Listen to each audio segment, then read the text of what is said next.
오늘 말씀은 고린도전서 15장 고린도전서 15장 50절에서 58절 말씀 보겠습니다.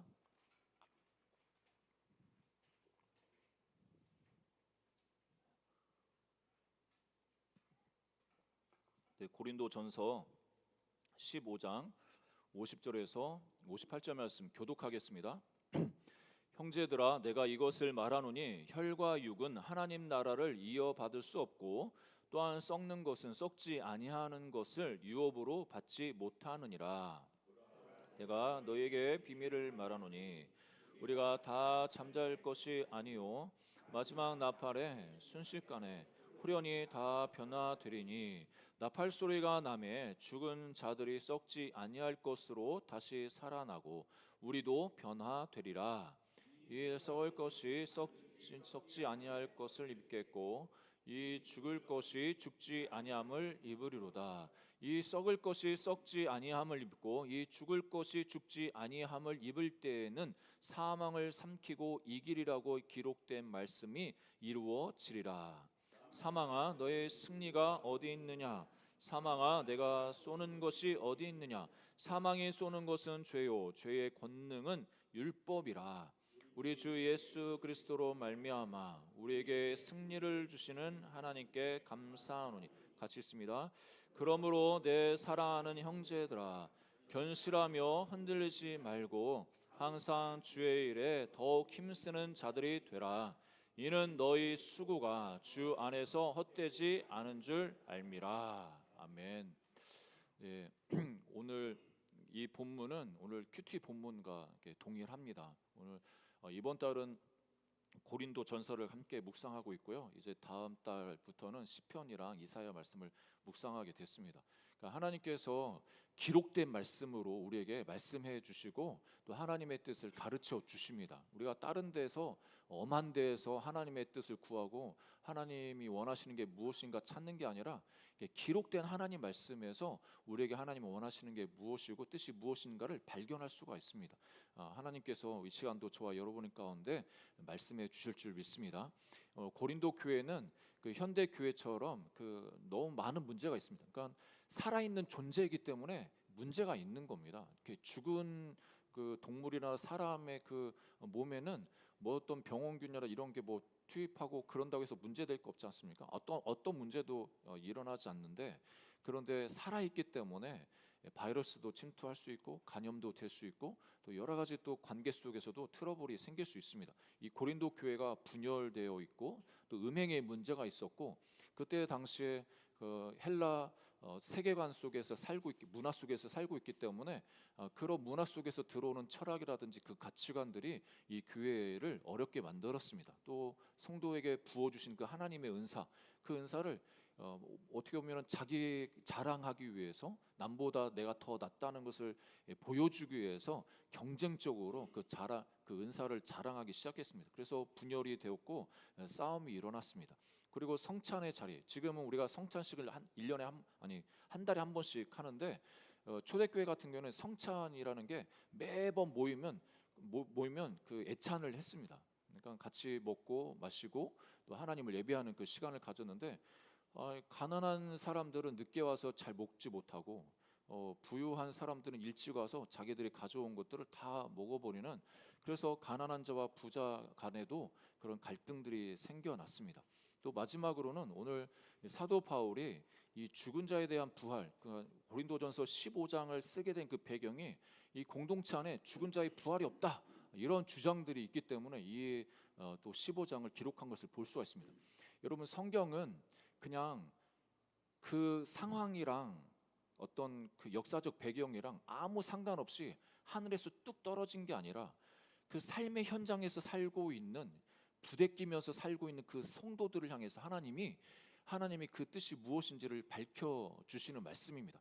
그러니까 고린도 전서는 1차적으로는 고린도 교회 성도들을 위해서 이 기록이 되어 있고, 더 나아가서는 이 시대 2026년을 살고 있는 우리들에게 어떤 동일한 비슷한 그 문제 가운데 어떤 영적인 원리와 뜻을 붙잡아야 될지를 우리에게 가르쳐 주고 계십니다. 고린도전서 15장 12절에 보면 이렇게 말씀하시죠. 그리스도께서 죽은 자 가운데서 다시 살아나셨다 전파되었거늘 너희 중에서 어떤 사람들은 어찌하여 죽은 자 가운데서 부활이 없느냐 하느냐. 그러니까 예수님이 분명히 부활하셨는데 그 부활한다는 것 자체에 대해서 의문을 제기하는 겁니다. 그리고 더 나아가서는 그 예수님 부활 자체를 부정하지 않는다 할지라도 성도가 부활한다? 이거는 말도 안 되는 소리야 하면서 그 몸의 부활에 대해서 부정하는 그런 이야기들이 그 교회 안에서 팽배했습니다. 그러니까 헬라 세계관에서 영은 거룩하고 좋은 것입니다. 그런데 육체에는 더럽고 속된 것입니다. 그래서 구원을 받았다면, 영적으로 구원받았다면 이 육체를 가지고 어떤 짓을 해도 상관이 없는 거예요. 원래 속된 존재이기 때문에. 배고프면 먹고 성욕이 일어나면 성적으로 욕구를 풀고 이런 거는 너무 자연스러운 거예요. 그런 건 속된 거기 때문에 그렇게 자유롭게 해도 돼. 모든 것이 다 가해 하면서 그 육체에 대해서 그렇게 절제하지 못하고 방탕한 것을 볼 수가 있습니다. 그러면서 몸의 부활이라고 이야기할 때 어떻게 이 속된 거, 악한 이 육체가 어떻게 부활할 수 있냐 하면서 성도의 부활을 부인하는 사람들이 많았습니다. 그런 상황 가운데 이 사도 바울은 53절에 이렇게 말씀합니다. 이 썩을 것이 반드시 썩지 아니할 것을 입겠고 이 죽을 것이 죽지 아니함을 입으리로다. 그러니까 우리 영혼만 구원받는 게 아니라 우리 육체도 구원받는다는 이 사실을 분명하게 말씀하십니다.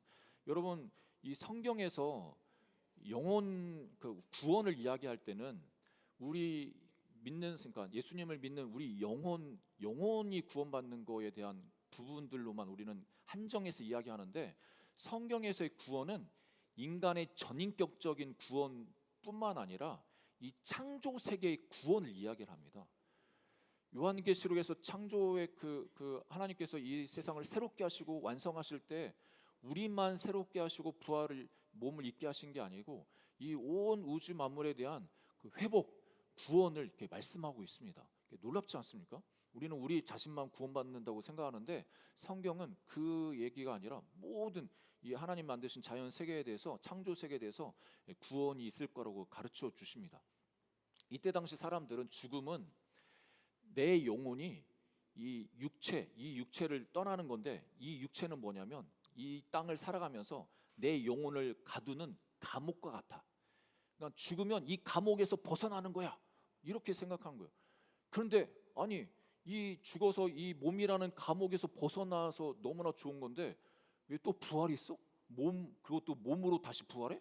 이건 말도 안 돼 하면서 의문을 제기하는 겁니다. 이 부분에 대해서 오늘 고린도전서 15장은 이 사도 바울이 이 고린도 성도들을 향해서 부활이 무엇인지를 분명하게 가르쳐 주고 있습니다.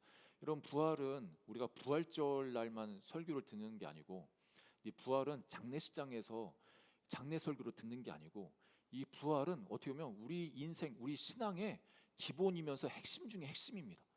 이 부활은 복음의 중심입니다. 그래서 사도 바울은 오늘 말씀에서도 15장에 보면, 고린도서 15장 3절 4절에 우리 읽진 않았지만 우리 다시 한번 보시면 이렇게 이 사도 바울이 전한 복음이 무엇인지를 가르쳐 주고 있습니다. 우리 함께 읽어보겠습니다. 시작. 내가 받은 것을 먼저 너에게 전하였노니 이는 성경대로 그리스도께서 우리 죄를 위하여 죽으시고 장사 지낸 바 되셨다가 성경대로 사흘 만에 다시 살아났어. 그러니까 사도 바울뿐만 아니라 그때 초대교회 제자들, 또 그리스도인들은 이 복음의 핵심 중에 핵심, 그게 바로 십자가, 예수님의 십자가 죽음과 부활이라고 믿고 또 그 사실을 선포를 했습니다. 그러니까 예수님께서 죽으신 게 자기 죄로 인해서 죽으신 게 아니라 우리 죄를 다 해결하시기 위해서 화목제물로 죽으신 거고, 그 예수님께서 부활하신 것은 우리의 모든 죄에서 우리를 의롭게 하시기 위해서 부활하심에 대해서 계속적으로 이렇게 반복적으로 말씀하고 있습니다. 고린도전서 15장 14절에도 예수님의 그 부활이 없으면 우리의 믿는 것이 헛되다고 이렇게 이야기합니다. 그리스도께서 만일 다시 살아나지 못하셨으면 우리가 전파하는 것도 헛것이요 또 너희 믿음도 헛것이며. 그러니까 우리가 지금 신앙생활하고 있지 않습니까? 예수님 믿고 하나님 믿고 여기까지 오고 있는데 예수님이 부활하지 않았다? 부활이 없었다? 이거면은 우리가 지금 신앙생활에 이 모든 것이 다 헛돼 버리는 겁니다. 지금 저는 여기서 설교하고 있는데 예수님을 증거하고 있는데 저도 거짓되고 다 이 모든 게 헛돼 버리는 겁니다. 그리고 17절에도 이렇게 말씀하는데 그리스도께서 다시 살아나신 일이 없으면 너의 믿음도 헛되고 너희가 여전히 죄 가운데 있을 것이요. 그러니까 예수님의 부활이 없으면 우리와 믿음 자체도 헛될 뿐만 아니라 중요한 게 여전히 우리가 죄 가운데 있다고 말합니다. 그러니까 예수님께서 십자가에서 죽으신 그 사건이 십자가에서 그때 당시 로마에 반항해서 대적해서 십자가에서 죽은 사람들이 예수님 한 분뿐이겠습니까? 수많은 사람들이 십자가에서 죽었는데 그런데 그 예수님께서 부활하지 않았으면 그 십자가에서 죽었던 수많은 사람들의 죽음에 한 사람의 죽음에 밖에는 되지 않는 거예요. 그냥 박애주의적으로 인류를 사랑했던 어떤 한 청년이 억울하게 죽었다 이런 걸로 끝났는데 예수님께서 부활하심을 통해서 하나님께서 사망 권세를 깨뜨리셨다는 것을 증거하고 있는 겁니다. 또 예수님이 하나님의 아들이심을 증거하고 승리하셨음을 증명하시는 겁니다. 그래서 오늘 55절부터 57절에 아주 사도 바울은 우리를 짓누르고 있는 그 사망, 죄로 인해서 그 죄의 결과로 우리에게 주어진 그 사망에 대해서 담대하게 이렇게 선포하고 있습니다. 여러분 이 선포가 저와 여러분들의 담대한 선포가 되기를 축복합니다. 우리 55절부터 57절인데요. 다시 한번 읽어보겠습니다. 시작. 사망아 너의 승리가 어디 있느냐? 사망아 내게 쏘는 것이 어디 있느냐? 사망이 쏘는 것은 죄요 죄의 권능은 율법이라. 우리 주 예수 그리스도로 말미암아 우리에게 승리를 주시는 하나님께 감사하노니. 여러분 이 땅을 살아가는 모든 사람들이 다 죽지 않습니까? 언제 죽을지 모르지만 앞서거니 뒤서거니 하면서 다 죽습니다. 100년 지나서 여기 이 세상에 존재할 수 있는 분은 있을까요? 아마도 제 생각에는 다 100년 후에는 이 땅에 남아있는 존재가 없을 겁니다. 그러니까 죽음에 대한 공포는 모든 사람들에게 다 임하고 그 죽음이 우리를 공격하는데 사도 바울은 뭐라고 담대하게 이야기하냐면 사망아 네 승리가 어딨냐? 네가 쏘는 것, 네가 공격하는 거 뭐냐? 그러니까 사망의 공격은 여기서 쏘는 것은 죄라고 하는데 사망의 무기가 죄라는 겁니다. 그러니까 죄의 삭은 사망이라고 하지 않습니까? 그러니까 죄를 지은 그 결과로 사망이 주어지기 때문에 비유적으로 사망의 그 도구는 이 죄야. 그러니까 죄로 이렇게 우리를 쏜다는 겁니다. 근데 그 율법의 권능은 죄의 권능은 율법이라고 하는데 여러분 율법이 우리에게 하는 율법 자체는 너무나 좋은 겁니다. 너무나 좋은데 그 율법이 우리에게 하는 그 유익한 것 중에 뭐 하나는 우리가 하나님 앞에서 얼마나 죄인인 것을 깨닫게 하시는 겁니다. 그러니까 율법이라는 기준이 있기 때문에 내가 율법에서 벗어나서 살고 있구나, 죄인이구나 이거를 깨닫게 되는 거예요. 그래서 이 죄를 깨달아 아는 순간 그 죄로 인해서 내가 이제 죽을 수밖에 없는 존재구나 이런 상황 가운데 가는 거죠. 그래서 사망이 계속 우리를 공격하고 사망 가운데 우리를 끌고 가는데 예수님께서 우리를 위해서 대신 죽으실 뿐만 아니라 부활하심을 통해서 그 사망 권세를 깨트려 주신 겁니다. 사망을 이기신 겁니다. 여러분 예수님의 부활은 나사로가 다시 살아나는 거랑 차원이 다른 겁니다.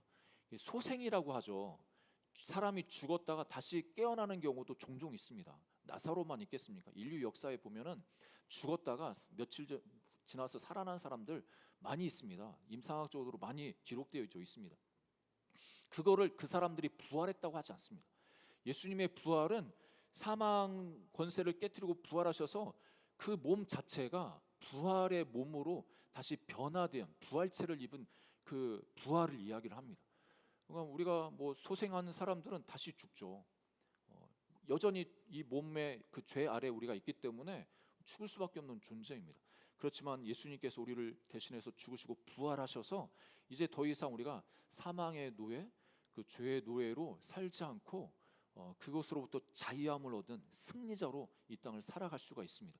그래서 이 십자가 죽음과 부활의 그 의미를 로마서에서 사도 바울은 아주 명쾌하게 이렇게 설명을 하는데요. 로마서 4장 25절 말씀 우리 함께 읽겠습니다. 시작. 예수는 우리가 범죄한 것 때문에 내줌이 되고 또한 우리를 의롭다 하시기 위하여 살아나셨느니라. 그러니까 예수님은 우리 죄 때문에 죽으셨고 우리를 의롭게 하시기 위해서 살아나셨다고 말합니다. 이게 이 부활이 복음의 핵심입니다. 여러분, 이 부활을 붙드시기를 믿으시기를 주의 이름으로 축복합니다. 그러니까 예수님께서 부활하실 때 많은 사람들이 받지 않습니까?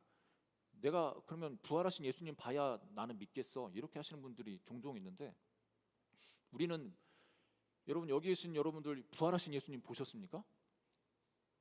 부활하신 예수님 보셨습니까? 혹시 만나셨습니까? 안 만났어요?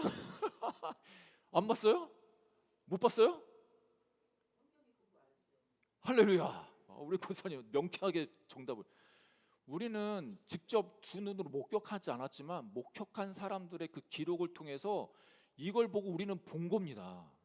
이걸 봤다고 하는 겁니다. 이거를 예수님 만났다고 하는 겁니다. 이 성경에 예수님 부활하신 그 기록에 대해서 이것을 믿음으로 받아들이고, 아 그러셨구나 인정하고 받아들인 이 사실을, 예수님을, 부활하신 예수님을 봤다고, 만났다고 이렇게 표현하는 겁니다.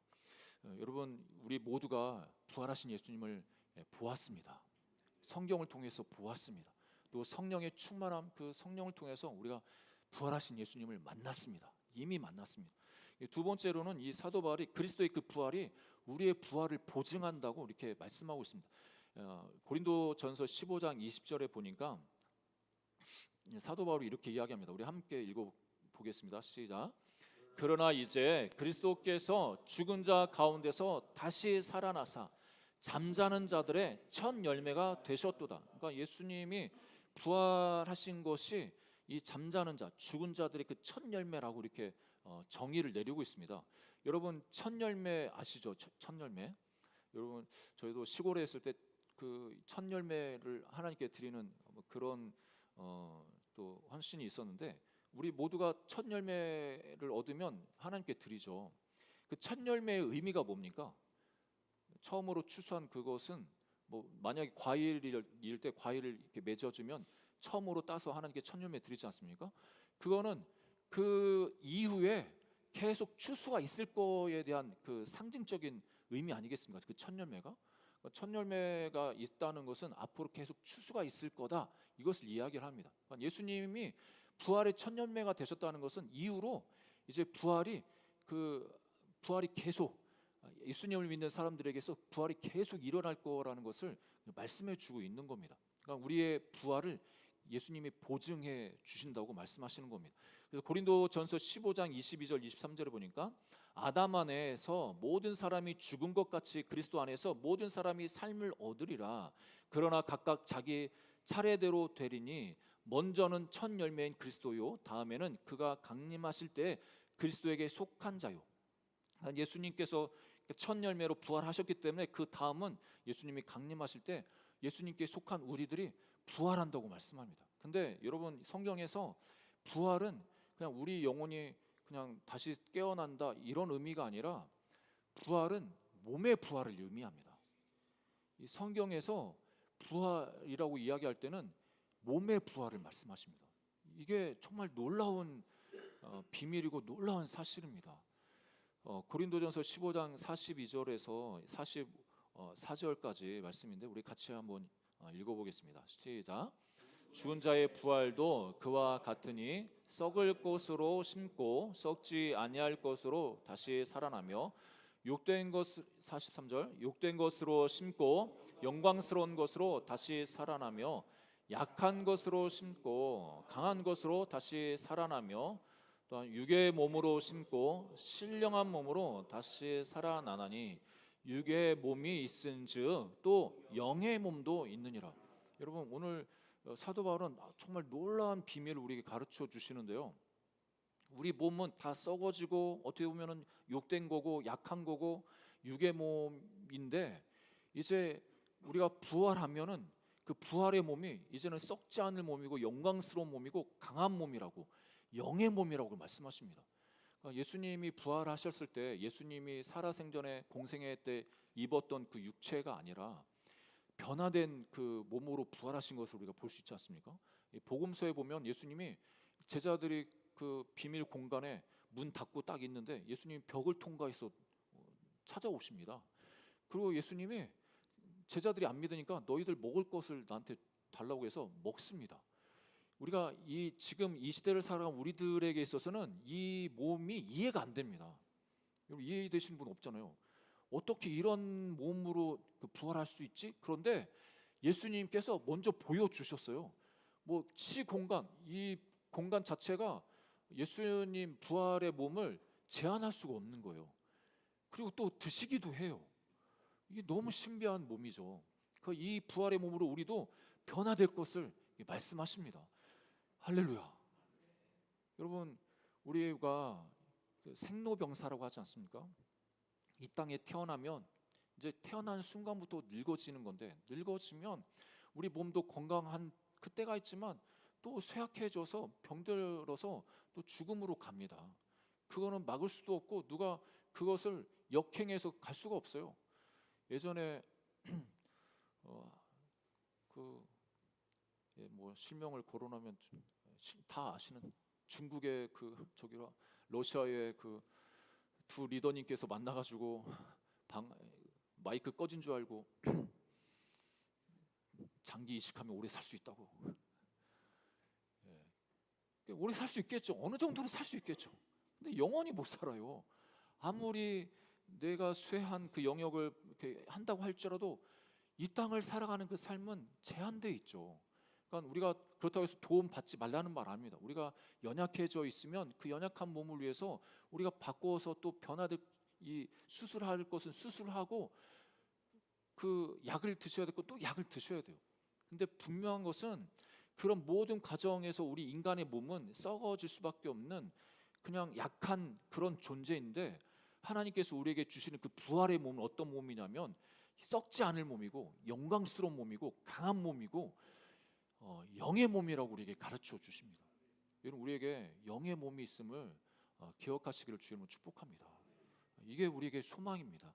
15장 49절도 이렇게 말씀하시는데 우리 같이 한번 읽겠습니다. 시작.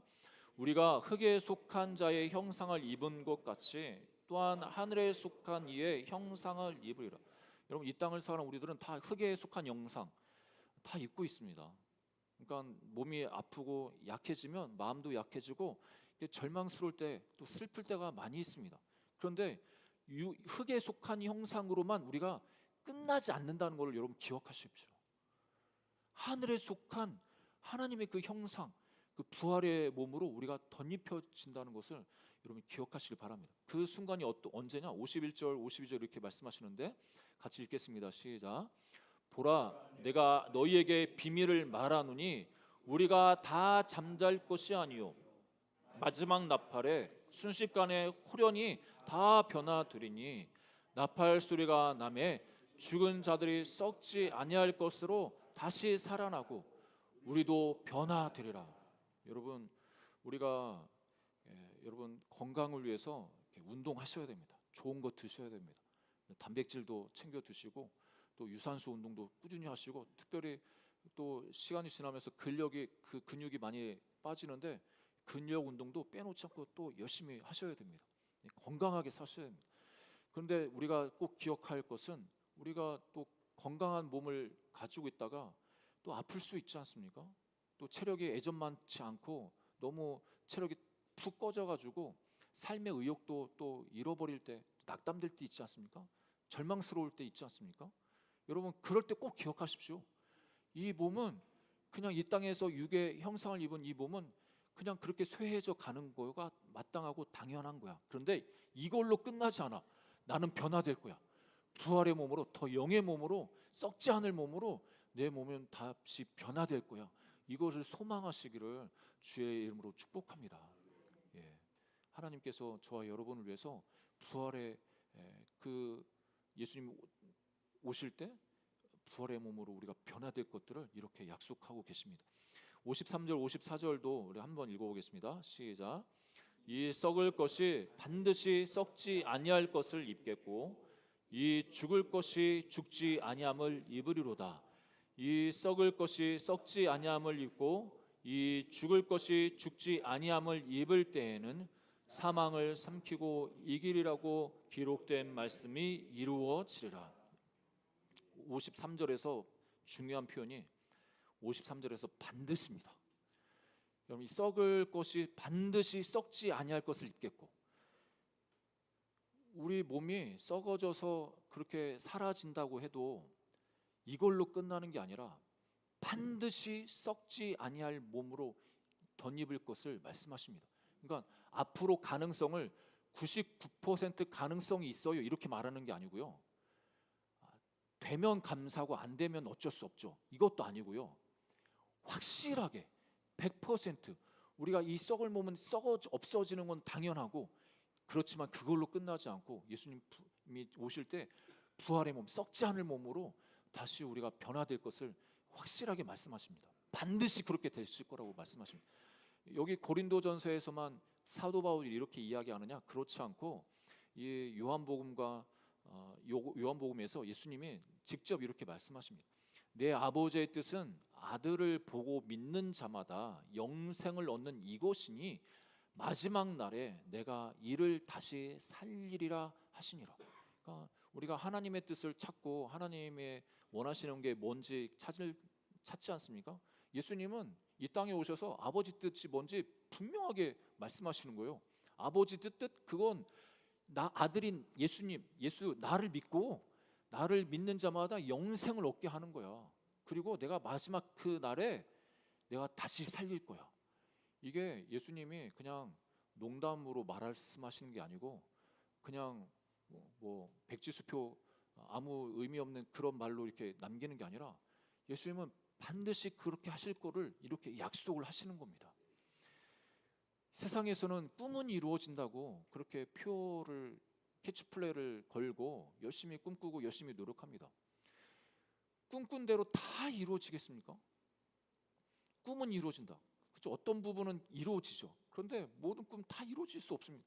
모든 사람들의 모든 꿈이 다 이루어지면 이 세상은 아마도 더 힘들어질 수도 있습니다. 모든 사람들의 다 그 꿈이 다 이루어지면 이 세상이 더 엉망이 될 수가 있습니다. 그런데 분명한 것은 하나님의 약속은 반드시 이루어집니다. 예수님이 하신 그 약속은 반드시 이루어집니다. 꿈은 몰라도 예수님의 말씀, 그 약속은 반드시 이루십니다. 예수님이 마지막 날에 우리를 다시 살리실 거라고 약속하십니다. 그 약속을 깊이 신뢰하는 저와 여러분 되기를 축복합니다. 로마서 8장 11절 말씀도 우리 함께 읽어보겠습니다. 시작. 예수를 죽은 자 가운데서 살리신 이의 영이 너희 안에 거하시면 그리스도 예수를 죽은 자 가운데서 살리신 이가 너희 안에 거하시는 그의 영으로 말미암아 너희 죽을 몸도 살리시리라. 그러니까 예수님, 우리가 다시 살아날 수 있는 것은 뭐냐면 우리의 공로라든지 우리의 의라든지 우리가 했던 헌신이라든지 우리가 했던 그것 때문에 우리가 다시 살 수 있는 게 아니고 우리 안에 계신 성령님 때문에 우리가 다시 살아날 수 있다는 것을 말씀하십니다. 그러니까 우리는 애쓸 필요가 없는 거예요. 그냥 인정만 하면 되는 거예요. 예수님이 나의 하나님이시고 나의 구원자이시고 그 성령님이 내 안에 계심, 그거에 대해서 감사하고 그냥 그 예수님 감사하면서 예수님 찬양하고 받아들이기만 하면 됩니다. 다시 살게 하시는 것은 내가 다시 살려고 열심히 노력하고 내가 부활의 몸을 입으려고 그게 아니고 내 안에 성령님이 계시면 그냥 살려주시는 겁니다. 하나님이 살려주시는 겁니다. 하나님께서 살려주시는 역사가 저 여러분 가운데 있습니다. 지금도 있고 또 예수님이 오시는 그 마지막 때 분명히 이루어집니다. 마지막 세 번째는 부활 소망이 우리의 오늘의 수고를 헛되지 않게 한다고 우리 사도 바울은 말씀하고 있습니다. 이 부활은 그 장례식장에서 말씀으로 선포되는 게 아니고 이 부활은 먼 미래에 있을 그것도 아니고 이 부활이라는 이 소망을 잡고 살아가는 것은 오늘을 견디는 힘을 줍니다. 또 이 부활에 대한 소망을 가지면 오늘 내가 힘들고 어려워도 하나님 말씀에 순종할 수 있는 이유를 우리에게 주십니다. 또 부활에 대한 소망을 가지고 있으면 오늘 내가 예수님을 섬기고 공동체를 섬기고 힘쓰고 애써야 되는 그 근거를 우리에게 줍니다. 그러니까 사도 바울도 15장 30절 31절에 이렇게 말씀합니다. 또 어찌하여 우리가 언제나 위험을 무릅쓰리요 형제들아 내가 그리스도 예수 우리 주 안에서 가진 바 너희에 대한 나의 자랑을 두고 단언하노니 나는 날마다 죽노라.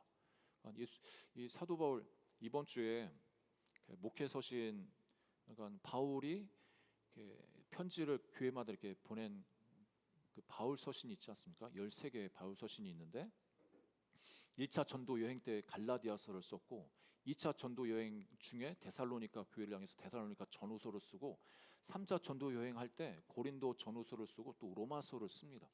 그리고 이제 감옥에 갇혀서 목중 서신을 쓰죠. 빌레몬서, 에베소서, 빌립보서, 또 골로새서의 말씀을 쓰고 그리고 또 자기가 목회 그 거의 죽을 그 시점 그 성경에는 4차 전도 여행에 대해서 나오지 않지만 서신서에 보면은 그 흔적이 나오는데 디모데 전후서랑 디도서 이 말씀을 씁니다.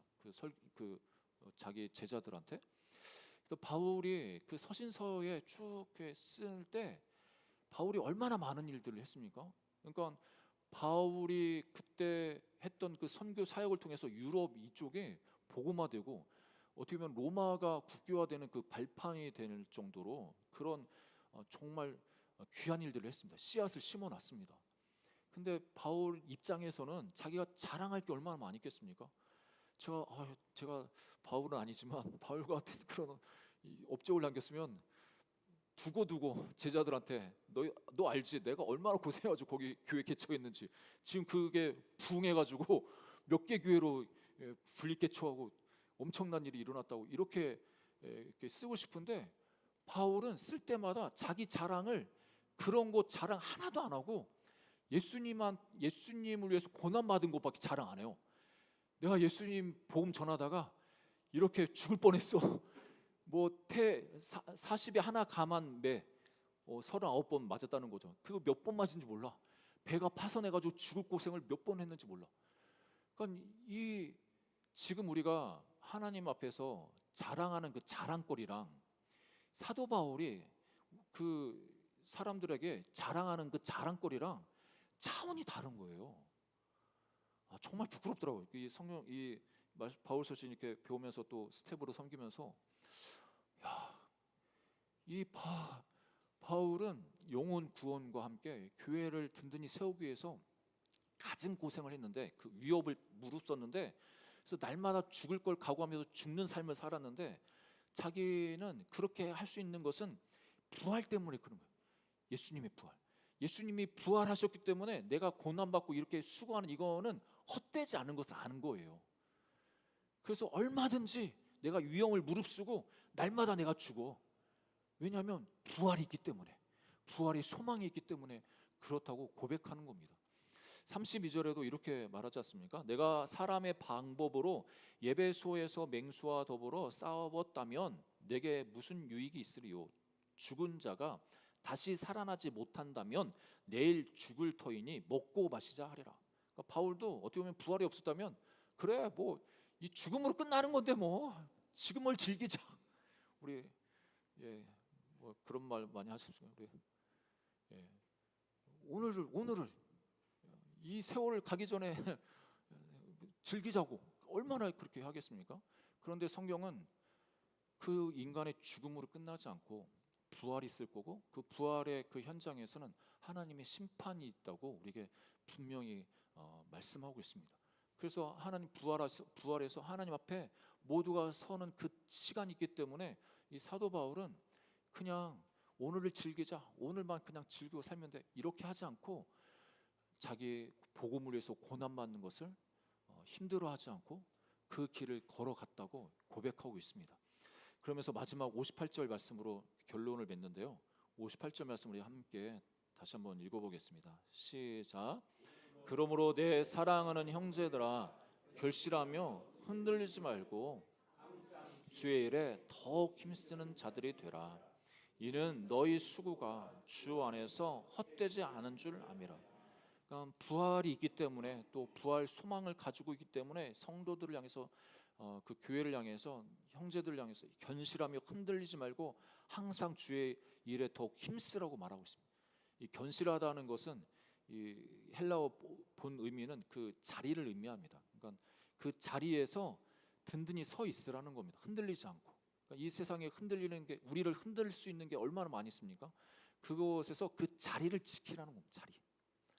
우리가 하나님으로부터 부르심 받은 자리 있지 않습니까? 여러분의 가정의 아버지로서, 어머니로서의 자리, 또 우리 교회 공동체 안에서는 장로님으로서의 자리, 안수 집사님으로서의 자리, 권사님으로서의 자리, 집사님으로서의 자리, 우리 직장에서는 직장에서 우리가 맡겨준 그 일로서의 그 자리, 계속 그 자리에서 하나님을 섬기는 것에 흔들리지 말고 계속 전진해 나가라고 우리에게 가르쳐 주십니다.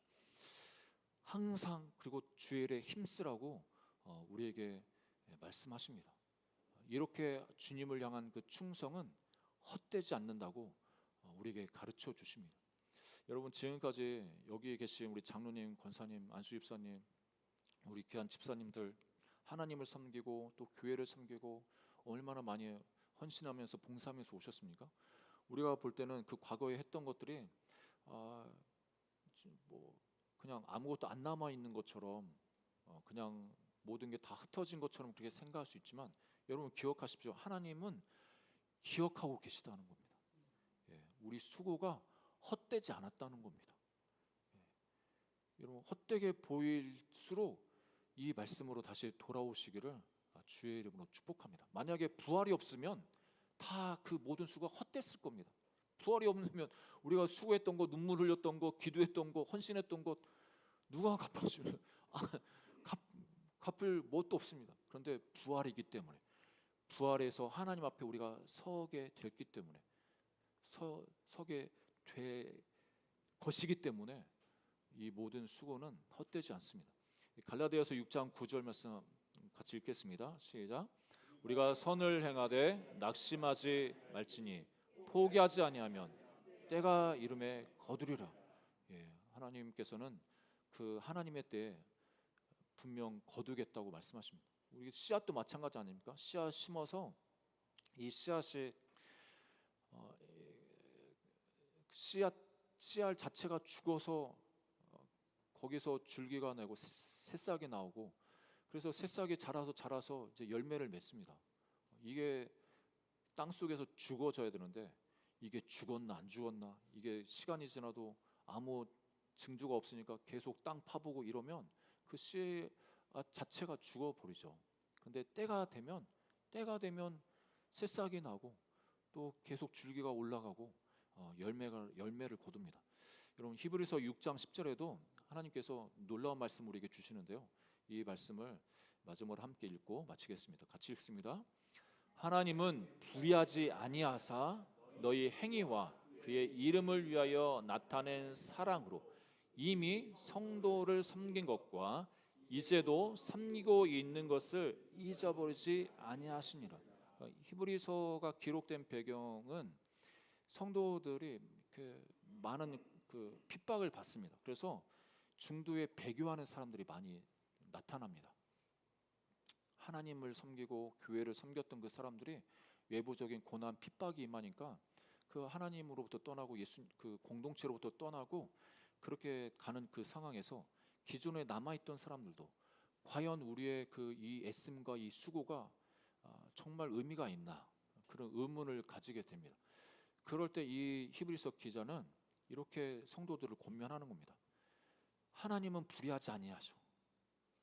하나님은 불의하지 않고 너희 행위, 그의 이름을 위하여 나타낸 그 사랑으로 이미 성도들을 섬긴 것.